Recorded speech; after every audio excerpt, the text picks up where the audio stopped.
លហែលួងចិត្តរាត្រីសូសំលេងខ្លុយបំប្រងស្នេហ៍ថ្មីតន្ត្រីបុរាណ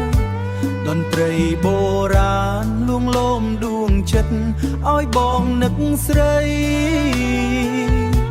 មួយនេះមិនភ្លេច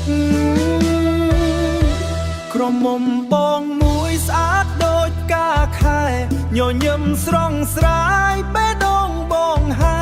ភ្នែកនាងភ្លឺថ្លាដូចពន្លឺព្រះស្រឡាញ់មិនអាចបំភ្លេចបានសក់ខ្មៅរលោងហូរដូចទឹកទន្លេដើរយឺ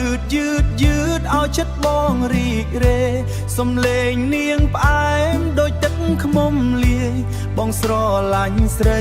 មិនដែលបែកខាយថ្ងៃណាបងឃើញស្រីឆោងក្បែរផ្លូវបេះដូងបងរំភើបដូចភ្លើងកំពុងឆោ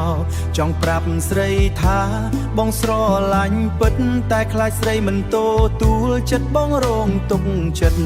រាត្រីស្ងប់ស្ងាត់បងគេងមិនលក់គិតតែរូបស្រីដល់ចិត្តជ្រុលចុកសូមឲ្យស្រីដឹងស្នេហ៍បងស្មោះត្រង់មានតែស្រីមួយក្នុងបេះដូង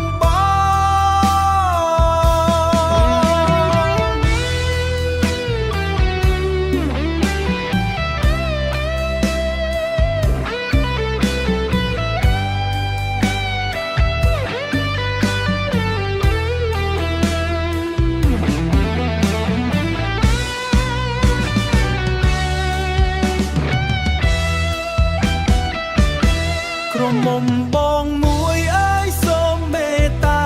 បើស្រីស្រស់ស្រាយកុំបំស្រិតខ្លាយបេះដូងបងខ្លាយពេលស្នេហ៍គ្មានចម្លើយតាមសូមឲ្យស្នេហ៍យើងចាប់ដៃជាមួយគ្នារហូតដល់ថ្ងៃចុងក្រោយជើ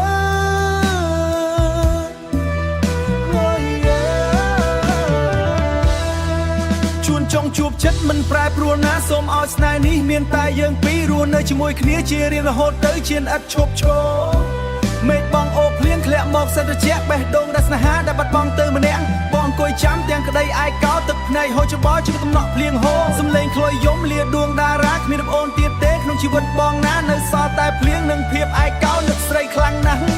អោក្រមុំមួយអើ